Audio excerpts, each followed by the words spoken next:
Are we live? Hello. Well, I think we're live. I don't see you. You don't see me? Oh, I see it now. Oh. Karen Cassidy is watching. Good evening, y'all. What's happening? Thanks for checking in. And we'll be taking some questions tonight. My lovely wife Laura will be assisting, so you'll hear her in the background helping me out with some questions. Thanks for any questions you have. I hope you like my answers, but there's no guarantees here. I might get around to playing a few songs, not so much taking requests, but I'll keep it in mind. I don't know many songs. Don't ask me to do deep into the Hootie catalog.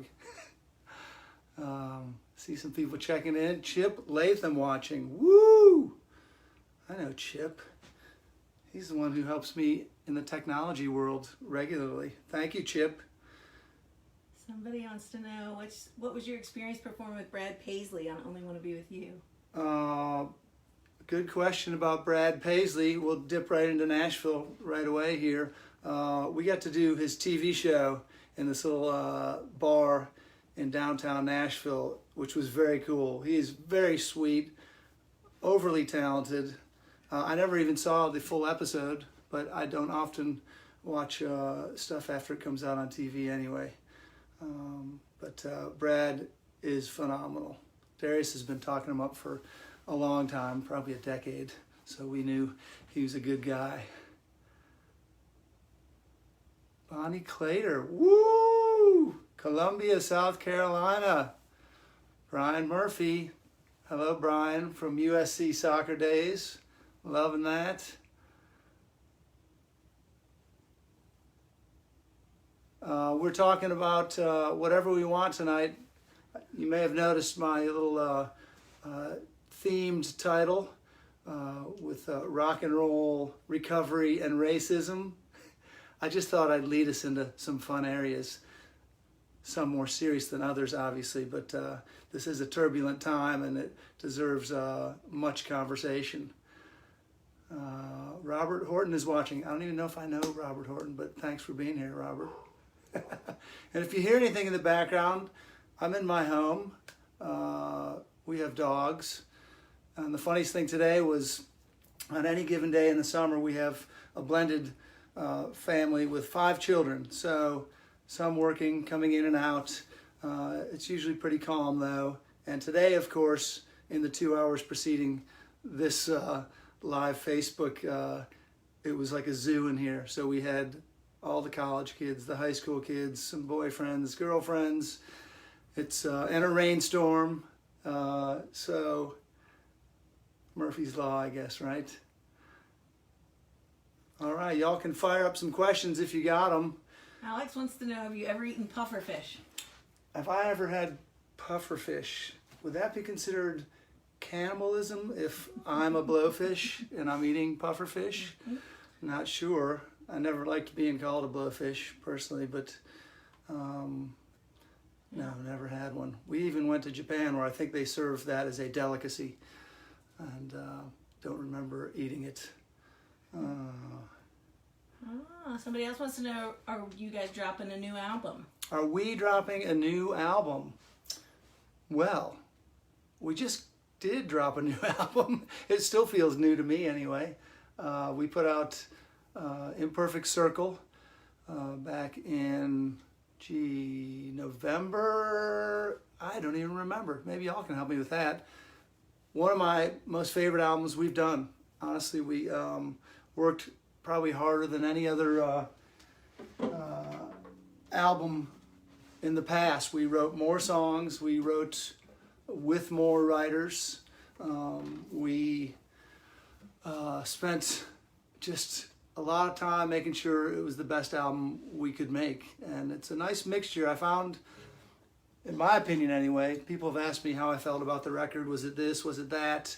And I felt like we sort of landed in between Hootie rock and roll world and Darius Rucker country world. And we sort of met somewhere down the street there, which I think is a good place for us. We're always a little bit country anyway, and so I think that was a nice, easy place to land. I did bring my guitar, woo! And so, as long as we're talking a little bit about Imperfect Circle, a song that I brought into the band, which is real meaningful to me, and maybe topical for this time when we're going through a lot of upheaval and change. Some of it very necessary, some of it involuntary with the COVID-19, obviously. But I had written a song that the band worked up, and with the help of our producer Jeff Trott, came up with a really nice version. It's the last song on our most recent album. It's called Change. And so I'm going to go ahead and kick into Change.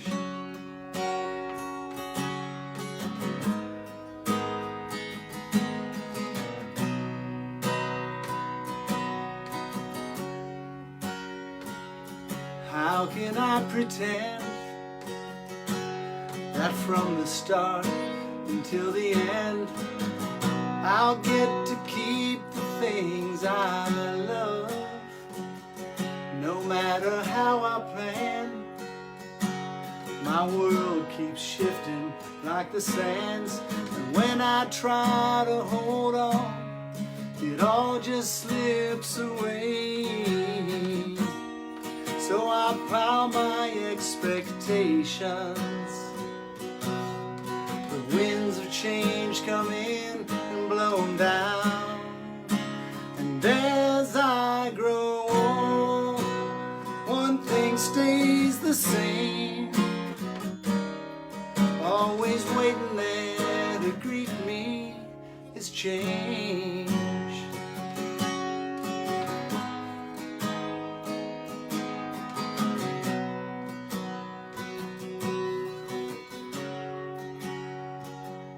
How the kids have grown,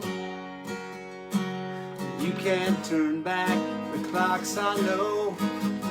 I wish the time would just stand still. I find a chapter in my life, good friends, a home I really like, but I can't stop the pages as they begin to turn. So I find my inspiration.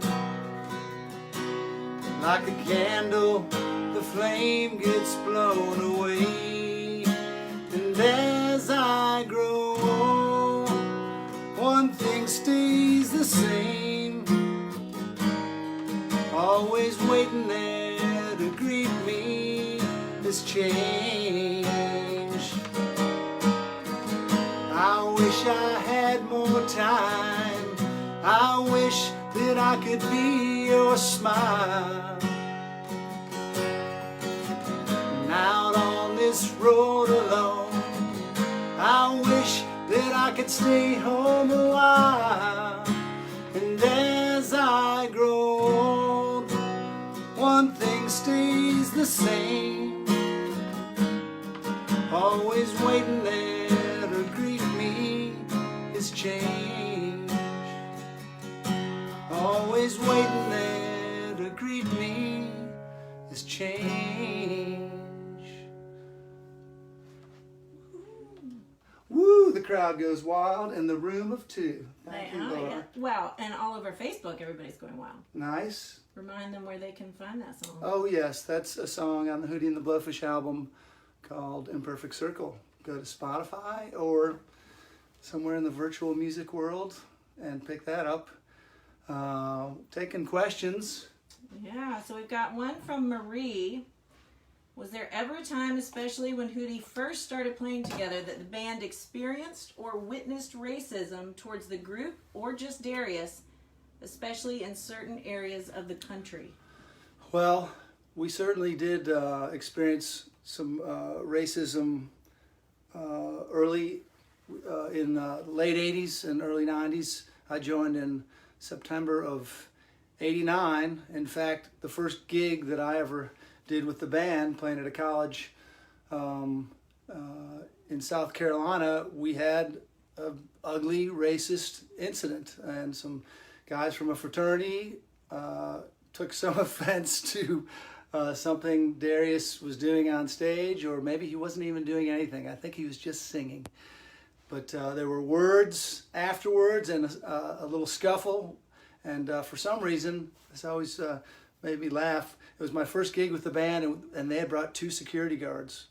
And I thought, why do we need security? We're some, band playing a frat party in South Carolina. It was my first gig. I thought, wow, this is a lot. And I'm glad they were there, because they helped avoid a big fight, and we scrammed out of there, and they paid us. But there were ugly times. We had incidences throughout, not just the South, but in different places in America. Racism is not just sleeping or awake in the South. It's a big problem in a lot of other places, one we need to address, one you need to address in your own heart.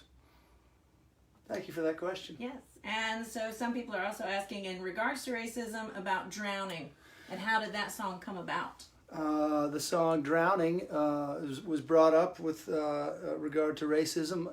I think a lot of people know that that's from Cracked Review, and Darius addressed directly his confrontation with racism.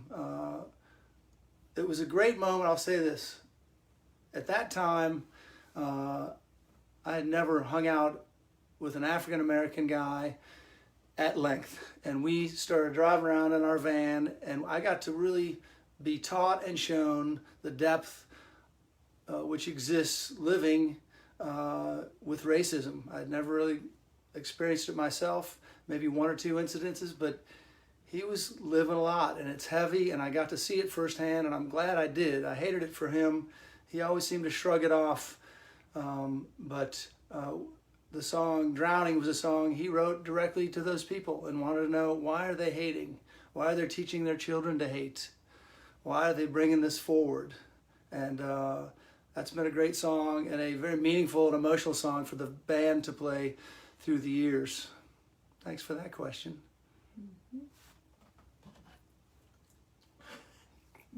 And what was life like last year on the road? Last year on the road, what was life like? Last year, my first time in a tour bus, touring around since 2008. Yeah. So I was a little apprehensive. I'm a recovering drug addict and alcoholic, and it's often difficult for me to spend long periods out with people who are partying. And by virtue of being the centerpiece of a concert with 20,000 people partying each night, and a lot of friends too, it's not always comfortable. So we did a great thing though as a family, and this summer was also the first time I got to tour with my family. So Laura and any dimension of our 5 kids toured in our own bus all summer. So they got to see the life that I lived out there. I got to have them with me. It was so wonderful. It would not have been the same summer without them. Thank you. And it wasn't bad having our own tour bus either. So we could wake up when we wanted to. We could eat what food we wanted to. And believe me, I drove around in a tour bus with my bandmates, Dean, Mark, and Darius, from 1994 till we stopped touring in 2008. And much as I loved it, it smells bad. And I liked being with my family a little better.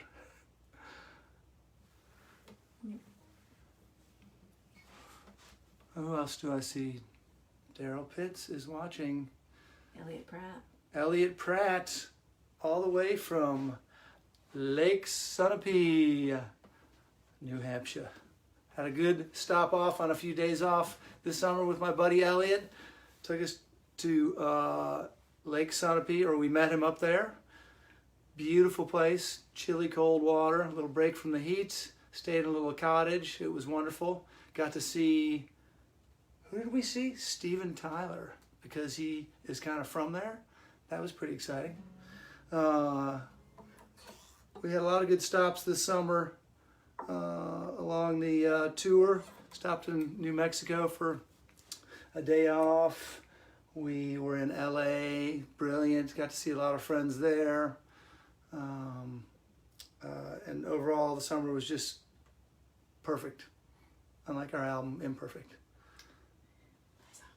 I'm gonna play, Laura just suggested a song. So here's a song I'll play that has a funny story behind it.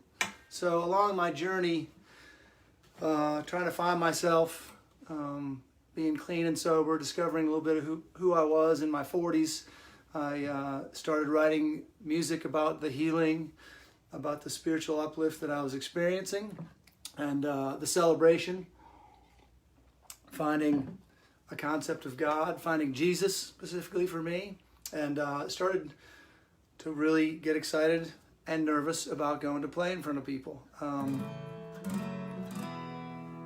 I had one opportunity as my first time lead singing, which, believe me, you may think I've been on stage. It's easy just to get up on stage. You don't get nervous anymore, but there's a big difference between sitting back in the drums, a little bit in the background, and stepping up to that lead mic where everyone is staring at you. And I respect Darius Rucker so much more after attempting this my first time. It was only in front of a smattering of people. My buddies from a band called The Advice allowed me to get up in front of them, and they backed me for a few songs, and I was nervous. I was really nervous, but it was a good first time. Fast forward the same summer, for my second gig, I was standing in front of 9,000 Hootie fans, and my guys, Hootie The Blowfish, stood behind me to play one of my contemporary Christian songs. That brought nerves to an all-new level. But I wanted to say something meaningful. I wanted to say something about love, which is mostly what I write about and believe in, and believe that will help cure our woes that we're going through right now as a society. And so I wrote a song about love. It's called I Decree. And I just wanted to profoundly say, and obviously say, love works, y'all. Love works. It conquers. You got to open yourself up to it. You got to reach for it. So this is a song called I Decree.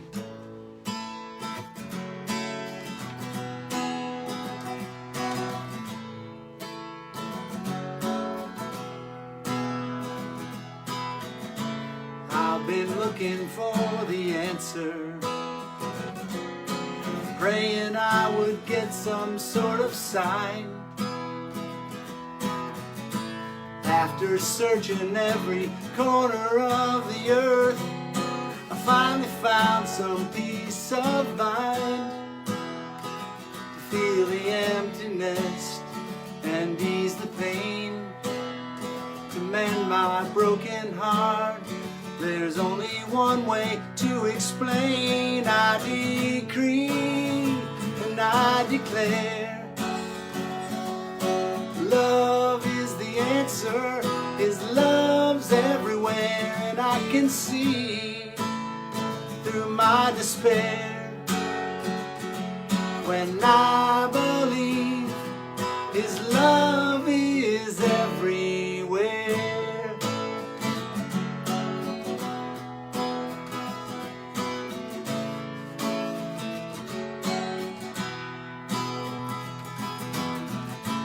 Now I found Him all alone. I'll stop pretending my will should be done. Little lyric slip up there. Left up to me, I chase the money and the fame, and that's when my life comes undone.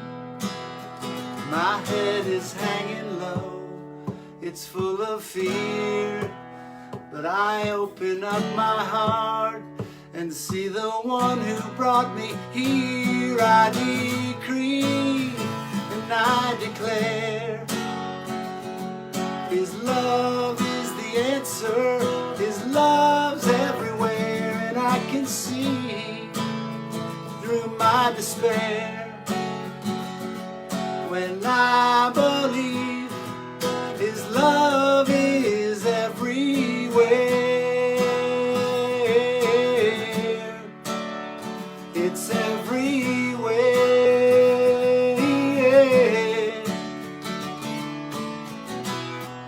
can see His love is everywhere.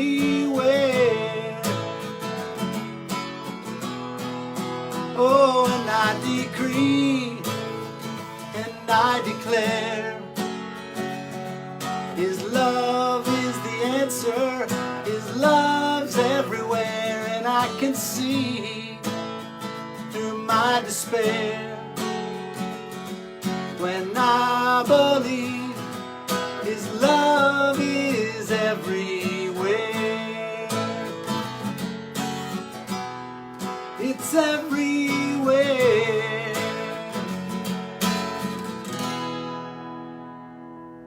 All right. Excellent. All right, so a question from Caroline. She would like to know what your biggest daily challenge is living this recovery lifestyle, and what do you say to yourself to acknowledge it and move past it? She's assuming you move past it. That's sweet. That's a great question about recovery. What do I do? What's my daily sort of surrender? And that is, in fact, what I do each day is I try and remember I'm an alcoholic who chooses recovery. I have a higher power. I call it Jesus Christ. I talk to Him. I thank Him for waking me up. I pray for guidance in my day. I have some readings that I do. I also stay in touch on a daily basis with other people who are in recovery through meetings. I have guys that I work with, and they help me stay clean and sober just by virtue of extending my help to them. I watch and listen to a lot of podcasts. I'm a huge fan of a podcast called Your Move, which is out of Atlanta, Georgia.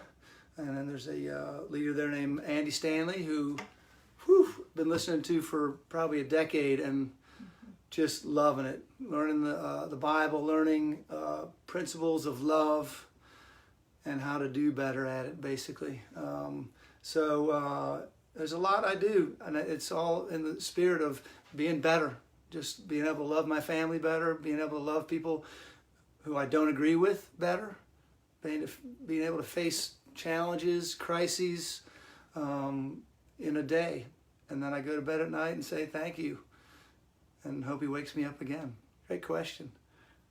Mm-hmm. Some people are wanting to know, on Fairweather Johnson, is that you singing? Fairweather Johnson, question, is it me singing? Mm-hmm. I assume they mean on the song Fairweather Johnson, Yes. which, yes, there's a fun moment. Lauren Sonefeld is watching. Hey! Fairweather Johnson, we recorded out in north of San Francisco, and we mostly stayed out at the studio there, and we had some good times, and one of them was standing around a microphone trying to sing together.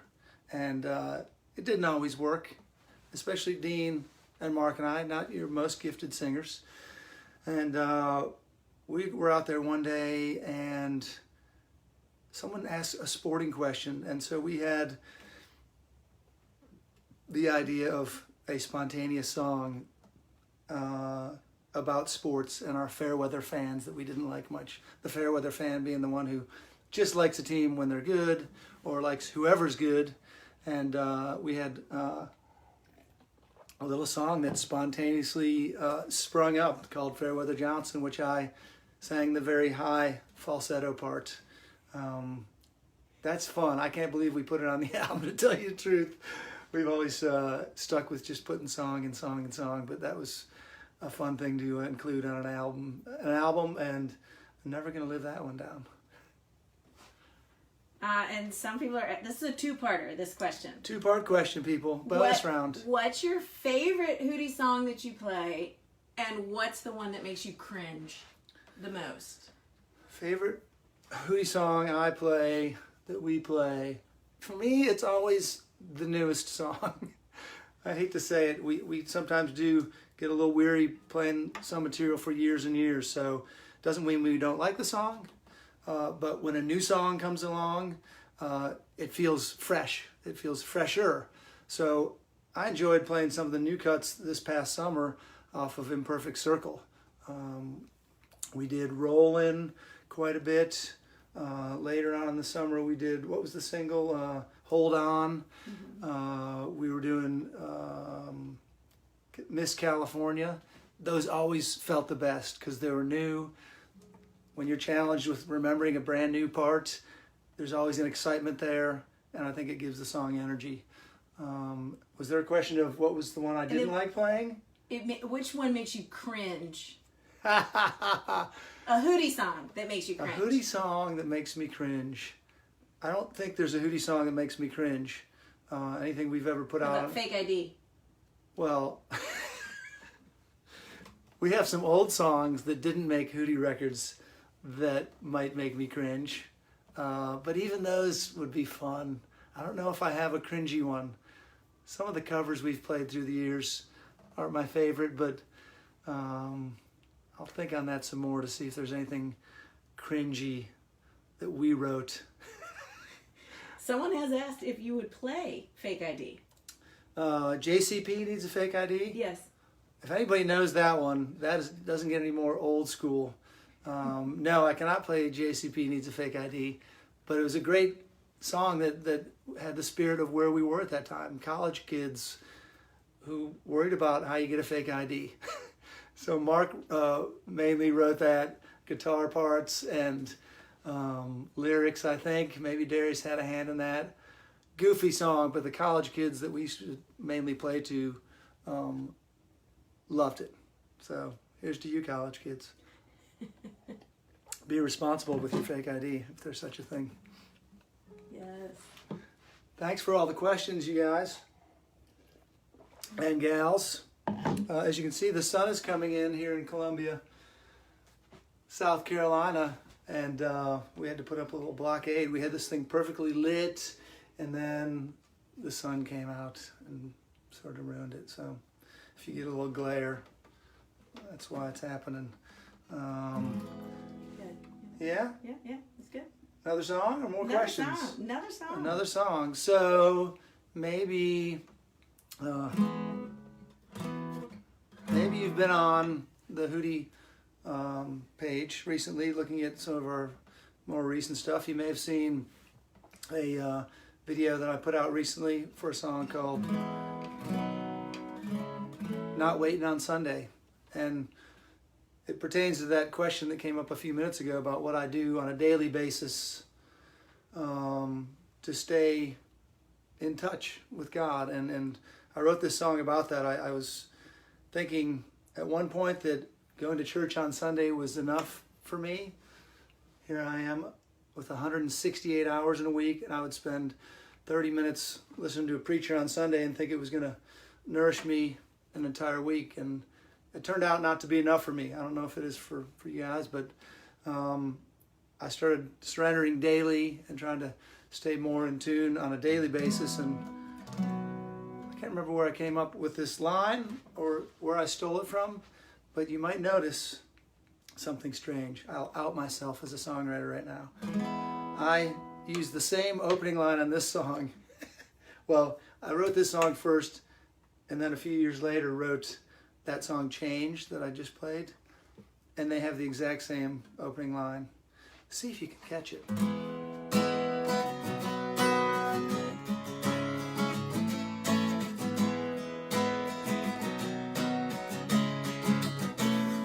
How can I pretend that I don't need the love of a father every day?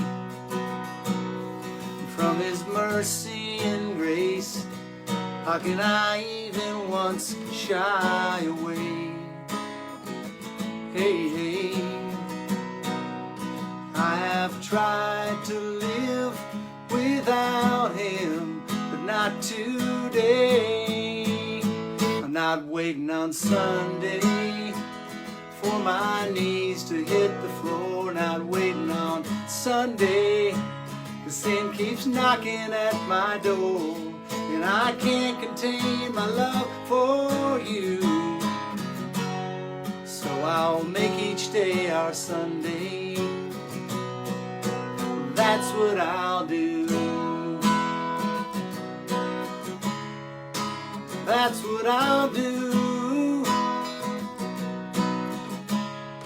And He is a gift that I can barely wait to open every morning when I awake.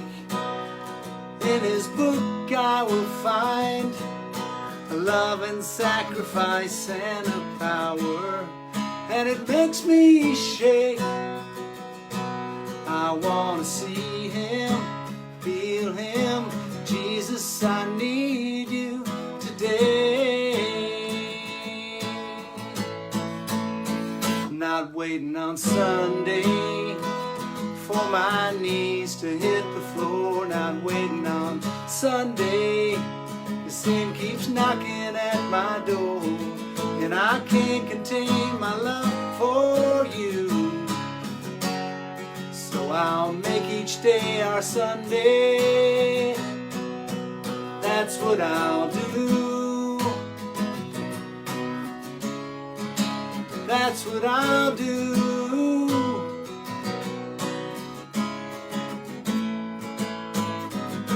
And all the praise and the glory belongs to You.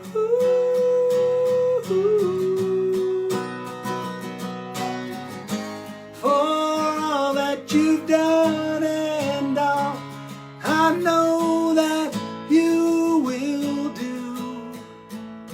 I'm not waiting on Sunday for my knees to hit the floor. Sunday, I'm not waiting on Sunday for my knees to hit the floor. Not waiting on Sunday. The sin keeps knocking at my door, and I can't contain my love for You. So I'll make each day our Sunday. That's what I'll do. Oh, that's what I'll do.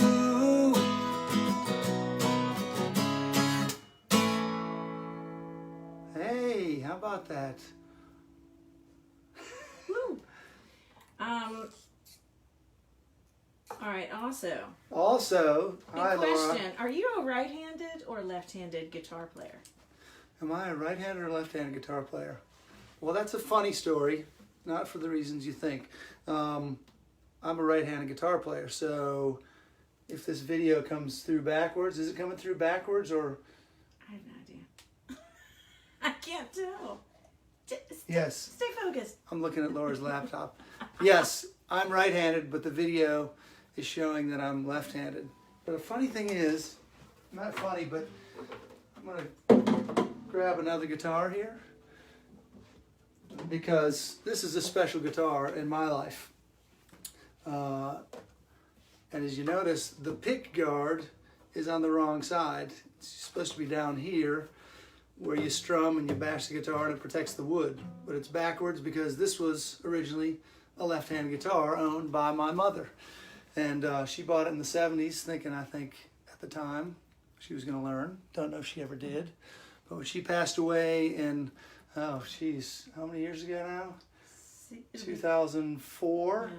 16 years This guitar made its way around the family, eventually landing at our house, and me, or my kids, and I end up playing it a lot. And it's got a special meaning because it's a very old Epiphone with the pick guard in the wrong place. Great question. Zach Sisk is watching. Oh, Zach! Zach, our old, wonderful Cabernet. crew guy and friend. Loving you, brother. Thanks for checking in. I won't tell the story that happened in Southeast Asia where we all got a little partied out. How's the question farm going Well, over also, there? everybody wants to know, do you like drums or guitar better? Do I like drums or guitar? All right. If this was like a quiz show, there'd have to be a C, other, because it's not drums or guitar. It is piano, actually. Around the time I was learning to play guitar in college, at the end of college, my rather illustrious 6-year career, where I earned only a 4-year degree, I started playing piano and guitar without much idea other than thinking, if I want to write songs, I'm going to need melody and an instrument, and it ain't going to be drums. So I started playing both of them, and still today, piano has got to be the one where I get more emotion out of. Often I'll start a song on piano and then transpose it over to guitar, and then often use an entire band to record it with. But a lot of songs do start on piano. So I love drums, but I was just born a drummer. So I was beating on things a lot as a kid, and it's what I have to do and what I was born to do, but I don't do it much anymore. There's a drum set sitting over my shoulder here that doesn't get a lot of use except for our one of our kids' bands who plays up here pretty often. Guitar is what I can do and take to my gigs, which I do a lot of gigs in South Carolina for a program called Celebrate Recovery. It's people in recovery that want to do some worship music and celebrate Christ directly. It's open to anybody, but they do worship Jesus. And so I take my guitar, because I can't take a piano, can't take a drum set. There you go. Hopefully that answered your question. How's our time? I feel like I've been here for 8 minutes. You have 20 minutes left. So we've been here 40 minutes? Yeah. That is Roughly. nuts. That is nuts. Tim Smith is watching. Tony Sellers, my boy. If that's the Tony Sellers, I think it is. Any other questions? How do you get to meetings on the road? How do I get to meetings on the Not that you road? get on the road much, but Right. No, I do stay in touch with a lot of other sober folk on the road, and it's what I need. I absolutely, when I'm on the road, I need to be hanging around people who are like-minded in that way. So I find my sober friends all over. I was hanging out with them in San Diego this summer, Iowa, Texas, Massachusetts, North Carolina. It's everywhere if you're looking for it, the sober communities, which are anonymous, so I'm not going to mention it, right? Right. And do any of your kids play soccer too? Do any of my kids play soccer too? Yes. Of our blended group of 5, all but one have played on teams in their childhoods, some through high school, and currently one still in high school. My son plays, and their season got mostly canceled, so that was a bummer. We also like to watch a lot of Liverpool Football Club because they're the champions and they rule. Yeah! I love having the microphone because no one can say, F you, dude. Go home, Liverpool. It's what you get when you have the microphone. So I don't want to see any Liverpool haters on this thread. Stay home, Chelsea. Stay home, Man United. Stay home, Arsenal. Stay home, noisy neighbors wearing light blue, Manchester City. I was going to go into some You Never Walk Alone, but that would be too much. I'd start What are you crying. going to play? What song are you going to play? So I've kind of gone forward to backwards. We might as well keep going back in time. In this very city of Columbia, South Carolina, in the year of our Lord, 1989, before I joined Hootie The Blowfish, I was playing with my other awesome band, Tootie and the Jones, and another band called Calvin and Friends. What's up, Calvin Hunter? and I was writing songs, mostly bad, but I got lucky a couple times. And one I'd come up with, and then joined Hootie, and it was, as you may have heard on the road this summer when Darius was storytelling, he talked about me bringing in this song to the band at one of our first practices with me on the drums, and some of his story was true, but I don't want to ruin a good story with too much truth. So I'll just say that the songwriting part of it was true. I brought in the song, and the band was like, yeah, I can dig that. And so, and this song winds in, it is a little topical too, because I wrote it in reference to a lot of the pain and suffering I was seeing around me. I'd been in Columbia. I'd come from Northern Illinois in 1983.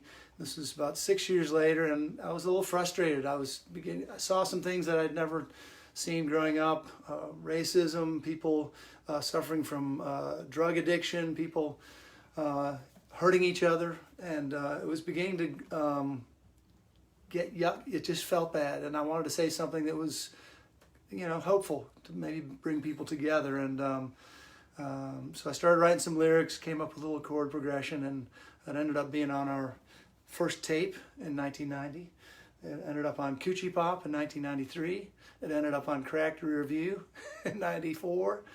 And it's probably on our greatest hits record. But this song wouldn't really be much without my bandmates, because they took it to the next level. Darius knocked the vocal out of the park.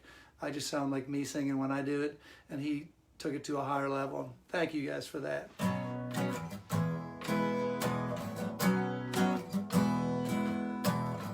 If I forget the lyrics, it's because I'm a drummer.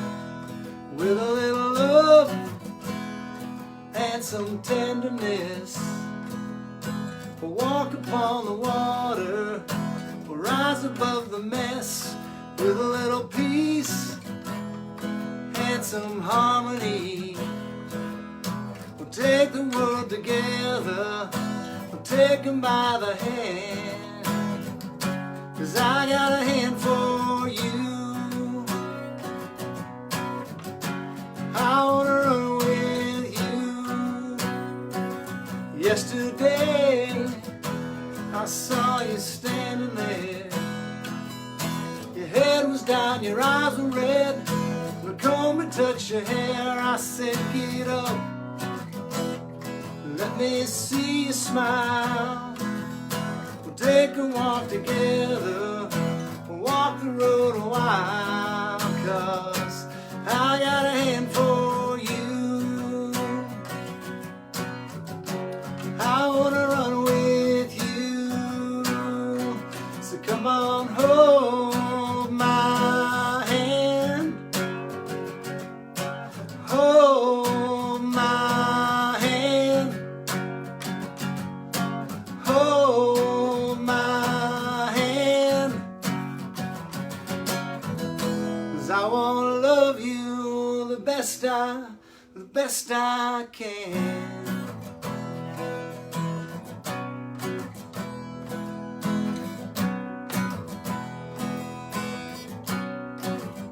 See, I was wasted, and I was wasting time, till I thought about the problem, and I thought about your crime. I said, get up, let me see you smile. I don't wanna be part of the problem, don't wanna be part of the crowd, 'cause I got a hand for you, got a hand for you, I wanna run with you. So come on, hold my hand, hold my hand, hold my hand. 'Cause I wanna love you the best I can. Oh yeah, the best I can.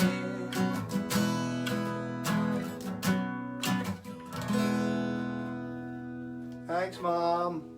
A lot of people singing with you. Oh, they're singing? Yeah, a lot of people were singing up there. I wish I could hear it. I could use some background vocals on that thing.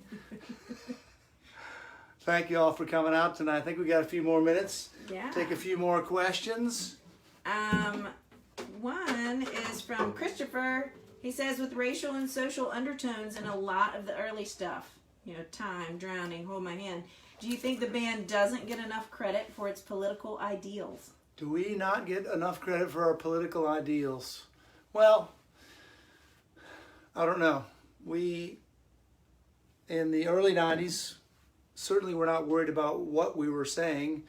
We didn't have a big fan base. We certainly didn't have anybody interviewing us. And we certainly didn't have a big group of people watching us or taking pictures of us or videotaping us. That sometimes I think can free you to be a little more outspoken. But at the time, it was mostly just being outspoken amongst our friends and our fan base. And like I said, it wasn't very big at the time. We did an interview with Rolling Stone, and that sort of lit things up a little bit. The interviewer at the time asked us some pointed questions about lyrics for Drowning, and Darius answered them very directly, and I was proud of him for saying exactly what he felt. And he placed some blame on some of the politicians locally for what at the time was the biggest dispute and sort of wound, which was the Confederate flag flying on top of our State House. And it blew up a little bit. Maybe some people were critical of us. I know there were some people critical that had letter writing ability because they wrote some very nasty letters to Darius and threatening.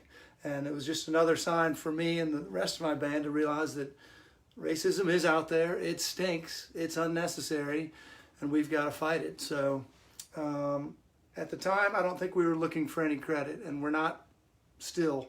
We say what we believe, and hopefully we say it loud and proud enough.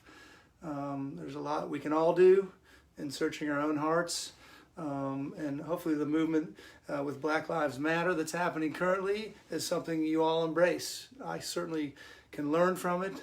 I certainly can take it more seriously in my own life and see if I'm doing enough, and I hope you all will too. Great question. Yeah. And what's your best Hootie and the Blowfish memory? Best Hootie memory? Memories. I have a lot of good Hootie memories. You know, some of my fondest ones are honestly the toiling that we put in the early 90s as a band.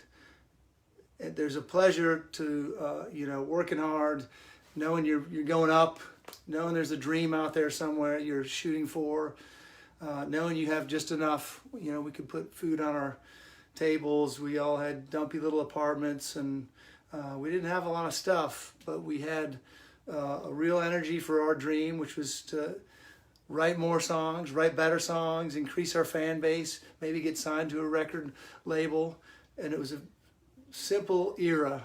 And so for some of my memories, when it was just the four of us, or maybe a crew guy, Jeff Poland, or Paul Graham, or Ford McCabe, or Gary Green at the time, Billy Green, Billy Hewlin.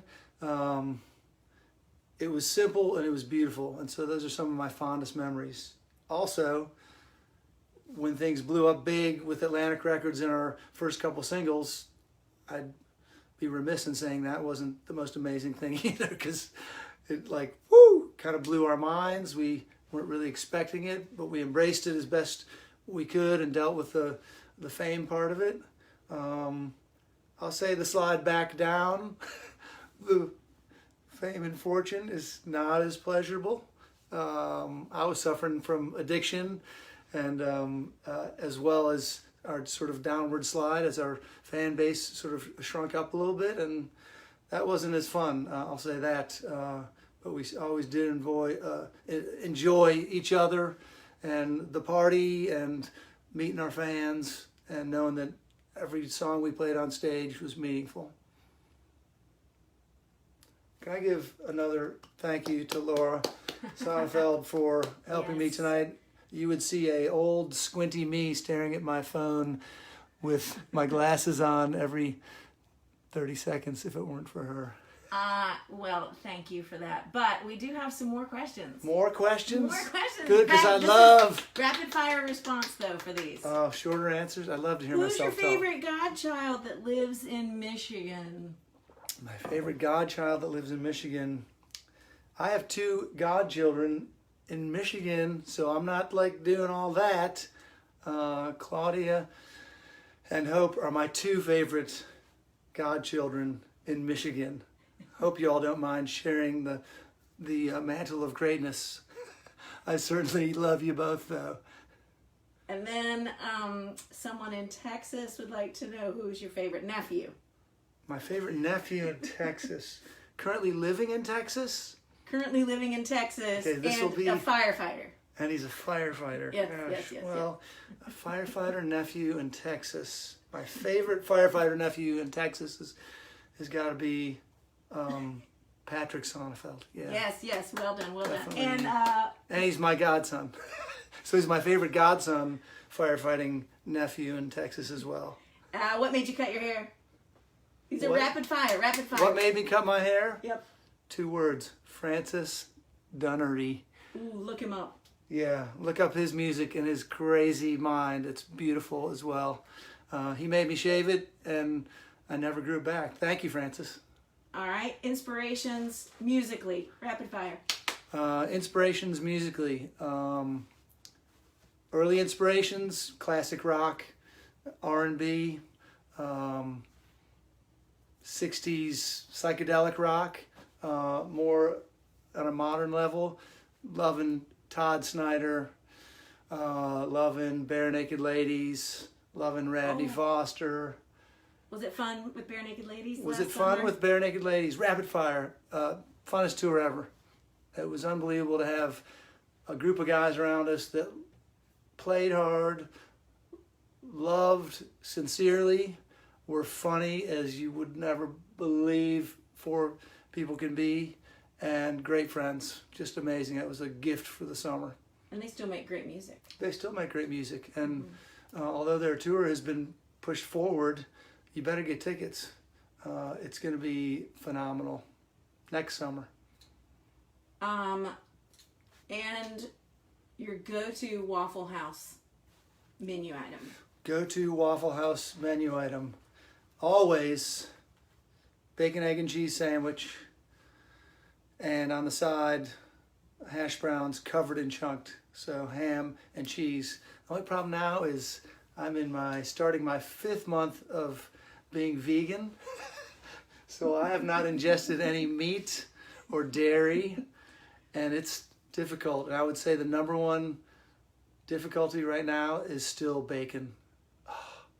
And there's no replacement. Don't bring your turkey bacon or your tofu bacon. There's only one bacon, and it comes from a pig, and it's horrible for you, and it tastes great. Thank you. And somebody wants to know why Dean is so weird. Is it a family member that wants to know why Dean is so weird? No. Why is Dean so weird? He's not. First, let me say this. He's misunderstood. I never have thought weird is like a bad word or like I'm judging you. I personally embrace weird. I have a good bit of it myself. So why is Dean weird? I don't know. Upbringing, nature, nurture. Too much herbal tea. Too much jazz music in his early teens. Perhaps some of those, but I love Dean's weird. Thank you, Dean. And it is 7:55. 7:55. Well, we should talk for 5 more minutes then. Really? Yeah. See any You don't great? want to play. You don't want to play goodbye. I don't want to play goodbye now. I mean, I don't not want to play goodbye, but no, I don't know if I want to play goodbye. Really? It'd be tough. I'd be unrehearsed. I mean, I like goodbye. I don't really have a piano except for this unplugged old whirly at my feet that doesn't work. All right. Yeah, maybe not goodbye. And any plans for a Hootie tour? Any plans for a Hootie tour? Well, we don't have plans currently for a Hootie tour. I think Darius is writing music for a new country record, which is awesome. I can't wait to hear that. I'm enjoying time here with the fam during COVID, which has been fun and crazy. More crazy maybe than fun, dealing with that. But when we finished our U.S. tour and then our tour over in the UK, we left it sort of unhinged. We said we'll come back when we want to come back. We're not going to do something right away. Darius will get back to his country stuff, and it'll probably be at least a few years. Honestly, it'll be a little while, but we don't know. Crazier things have happened. Nobody saw COVID coming, and things can dictate change and ideas that we never thought possible before. So, not ruling out a Hootie tour, but it could be 3 to 5 years, honestly. And well, in the we'll figure it meantime, out. what's your favorite song on Imperfect Circle for everyone to listen to? Besides Change, obviously, because you wrote it. Change has sort of been my favorite. I like playing it. I like a song that Hootie wrote and we came up with, and I can sing it, and that's one of the few. I'm still a fan of the song Why. I think it's maybe is late in the album. Dean wrote that with a couple other writers.